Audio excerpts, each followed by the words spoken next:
Hi, everybody. It is the homemade broadcast. It is an HM bonus edition of the program. It's a Wednesday evening. It is the 30th of July, 2025.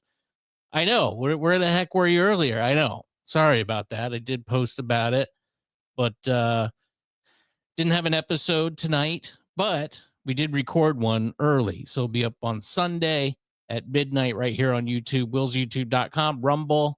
And of course, the Substack, you can go and get it right now, hmbradio.substack.com. And you can do that for free. So I'd encourage you to go sign up there. But I wanted to pop on. I had a few minutes. I was going to go to the gym. I didn't make it tonight. I've been really good about it, though. I don't feel like I need to explain myself to you necessarily. I'm just saying I have been going. My father stopped by me, went and had dinner, and then I had some beers at dinner. So I intended to go. I raced home. You know, the gym closes at 9. It was 8:10 when I got home. And then since I had beer and chicken wings, I had to use the toilet first. And let's just say it took a little bit of time. So I didn't make it. Again, it happens. But I figured since I didn't do that, I should come speak with you all this evening. We did the episode, by the way, is kind of like a tribute to Tampa Bay's most famous person ever, who we lost over the weekend, last weekend. Sure, you know who that is. And you can hear about it on Sunday. So anyway, I saw this story and I found it fascinating. We're really running into where the rubber meets the road with civilization. This is just a small, well, not really small. I mean, it is kind of an epidemic throughout the country of homelessness. And, you know, I always kind of grew up feeling sorry for those people, and I still do, but it's, you know, it's different now that I'm a little older and I kind of understand from my perspective how things work. And I'll tell you my rationale behind that happily. But St. Petersburg, man, spent a lot of time in St. Petersburg. Grew up in Largo, and then I took the long journey down to St. Petersburg, where I lived for about a decade. And there was always, you know, some homeless people out on the streets in any city. You know, you're kind of going to have that. Now, some places are more akin to it than others. Some cities make laws where, you know, or not laws, I guess, that make it not really an enforceable issue. So then you run into things like panhandling, you know, public urination, defecation, people sleeping on the streets, which is not good for anybody, including the people that are doing it. And then you kind of run into, well, where does the government need to be involved here?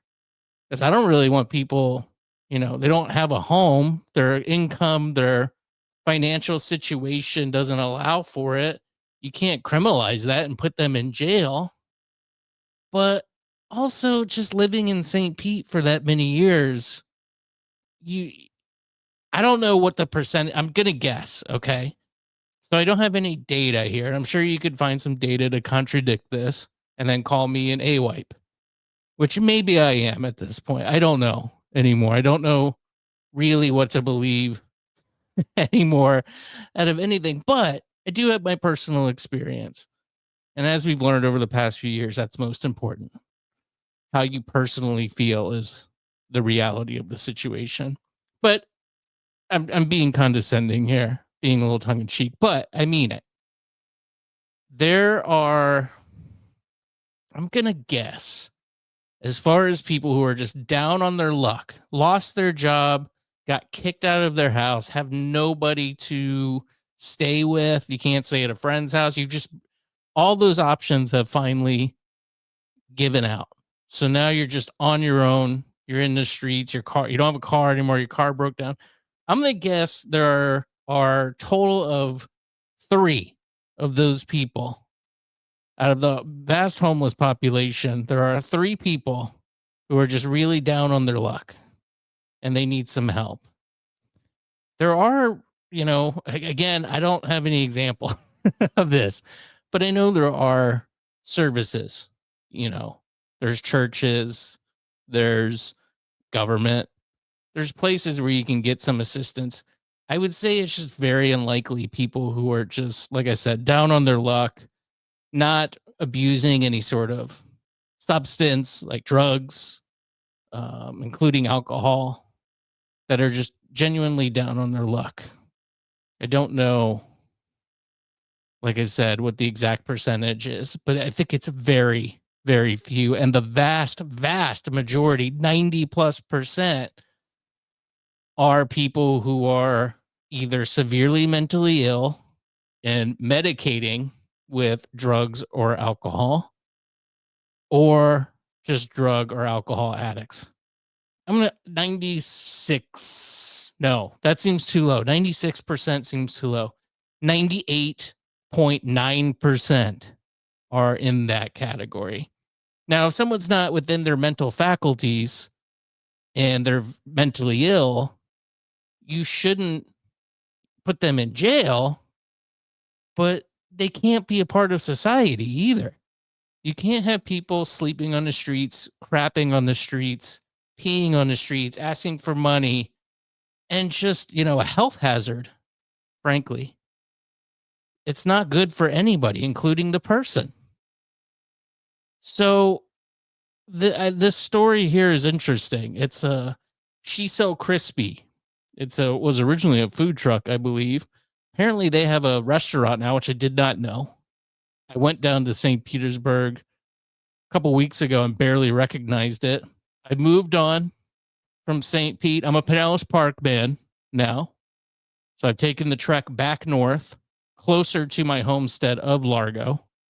So now I'm in the Pinellas Park area of the county. And I pretty much just stay there. I don't venture too much out to St. Petersburg anymore. Love St. Pete. Had a great time there.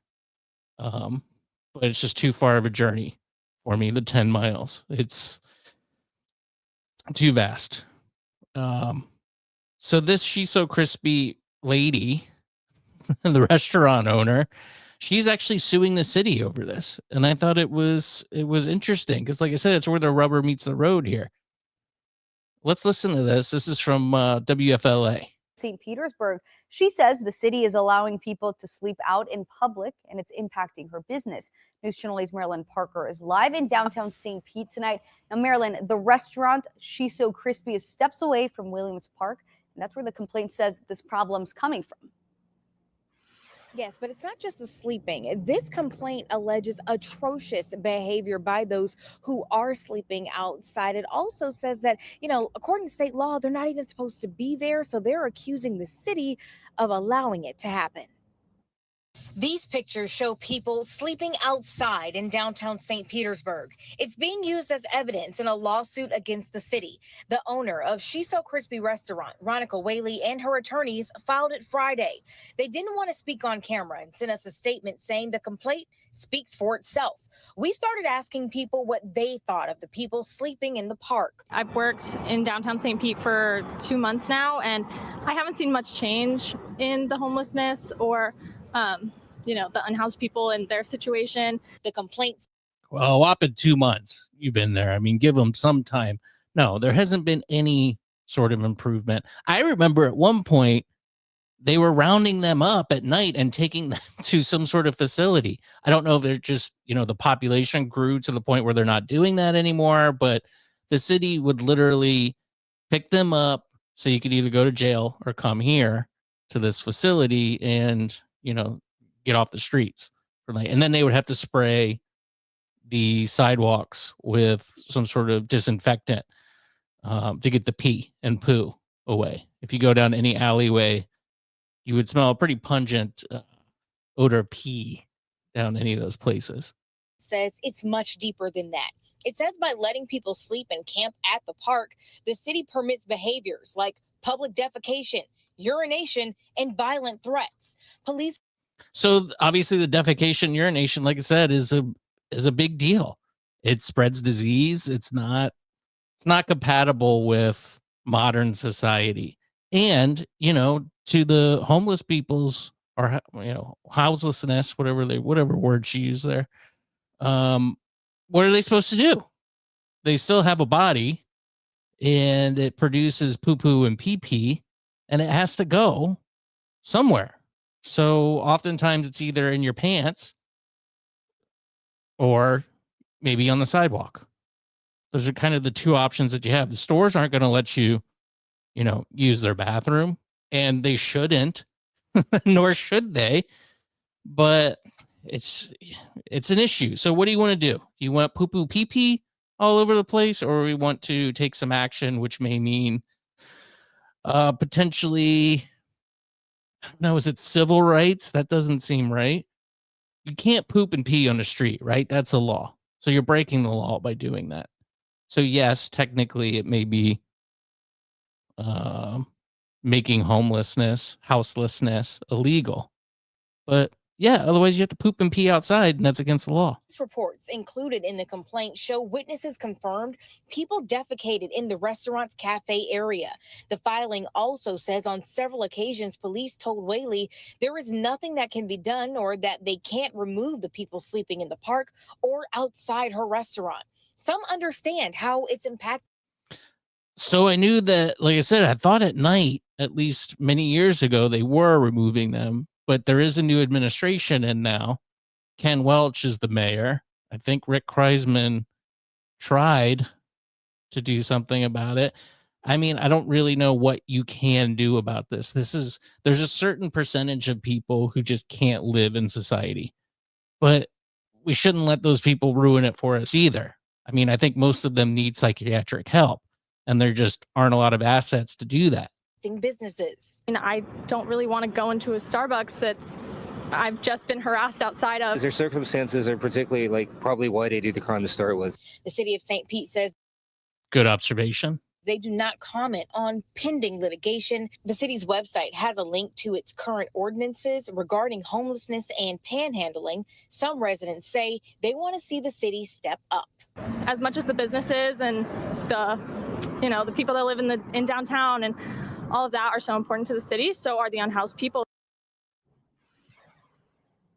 And the lawsuit, she's using the unhoused. That's what it is. The unhoused verbiage, which is, you can kind of tell where she's at politically by saying that. I don't know what the difference is. They change all these words and then make the original word offensive. So you can say houseless. What did she say? I already forgot it. Houselessness? No, I don't think that's it. But anyway, you know what I mean. If you say homeless, that can now be offensive in certain areas of society. But all of a sudden she wants police to get involved, and she probably isn't bananas about the police on her Facebook page. Let's just put it that way. Making assumptions, but I'm right. wants the city to be found in violation of state law and be required to enforce it. The city was summoned in this case when it was filed on the 25th. They have 20 days to respond. We're live in downtown St. Pete tonight. Marilyn Parker, 8 on your side. Thank you, Marilyn. Appreciate it. So I'm interested, what kind of, is she demanding monetary damages here? I don't know if the city's just getting so overrun with the homeless population that they are just spilling out into the downtown area and harassing patrons of the area. People aren't going to go there. I don't go there, not necessarily because of that. It's just, I'm a Pinellas Park man now, and we got our own problems. So I don't know. I mean, you know what? She's so crispy. Come to Pinellas Park. Pinellas Park is where it's at. I don't think they play around with, it's not a downtown sector. There's a lot of great restaurants here in the PP. And there's not a lot of PP around, at least to my knowledge. I haven't really walked the streets of Pinellas Park because it's not very walkable. But I haven't smelled a lot of pee or seen any poo. So I'm just saying, maybe get out of there. Don't go there. There's plenty of room in Pinellas Park for you and your delicious food. So come to Pinellas Park. But I mean, it is interesting that you don't want to criminalize being down on your luck. But it's just not that. I used to be pro drugs, drugs should be legal. And now I'm I don't know anymore, because then you get stuff like this.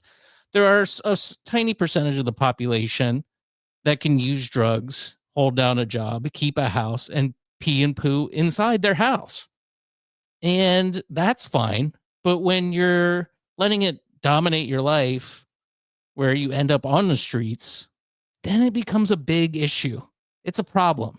I'm sorry, I don't want pee and poo where I'm trying to walk and eat. I think that's fair in 2025 in a civilized society, which we supposedly live in.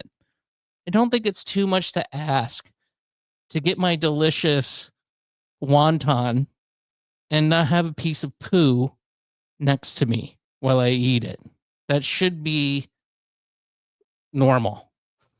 It's not. I remember talking to one guy, I was much more compassionate when I was a little younger.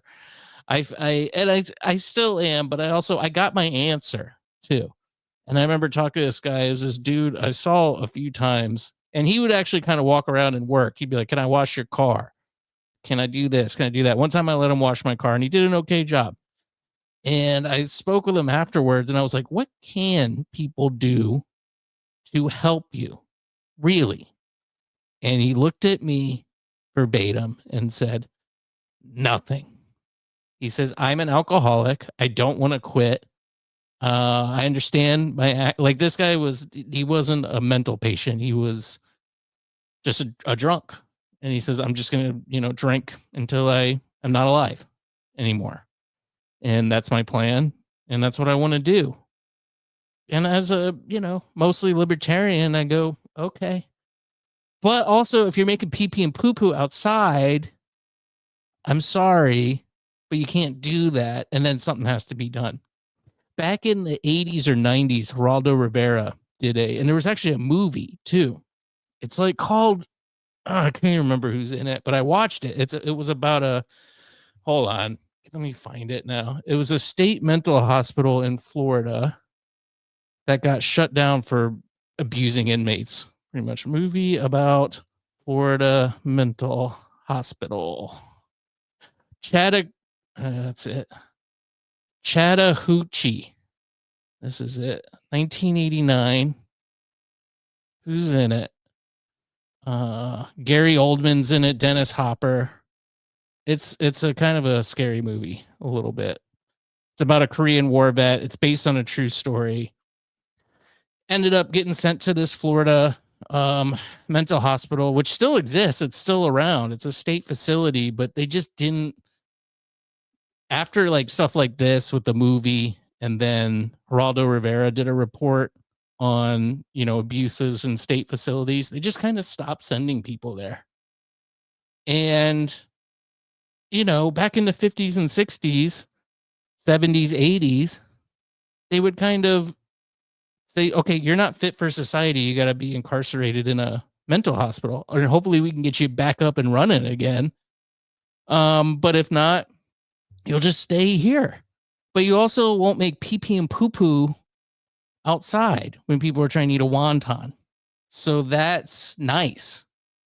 Unfortunately, as many government run facilities and, there's privatized prisons too, which I'm sure are terrible. Corruption, just bad people will sometimes be drawn to, abusing people who are kind of vulnerable. And that's what happened with this Chattahoochee place back in the 50s. But what's the alternative? Now they're just on the streets. So that's bad. And it's bad for them. And it's bad for us. I just wish there was some sort of way to make these facilities good. Wouldn't that be nice if there was some sort of state-run facility that took these people in, got them the medication, whatever they need, and a nice clean bed, get them bathed and showered, and try to rehab them back into society? That would be really nice if that was a thing. But I know this sounds bad. Even if it's not good there, at least they're put away and they're not making pee pee and poo poo on the streets. Is that wrong? It might be wrong, but I want to eat a wonton, and I want you to eat a wonton. And there shouldn't be pee pee and poo poo when you're trying to do that all over the streets. Shouldn't let people do that. They shouldn't be abused, but yes, they should be incarcerated, hopefully rehabilitated, and making poo poo and pee pee in the toilet in their house. That would be nice. Go ahead and leave your hate comments below. I'm sure I offended some of you people. And it's okay to be wrong, which you are. Go eat a wonton, poo poo and pee pee free, calm down, and we'll see you on Sunday at midnight. Thank you. Good night.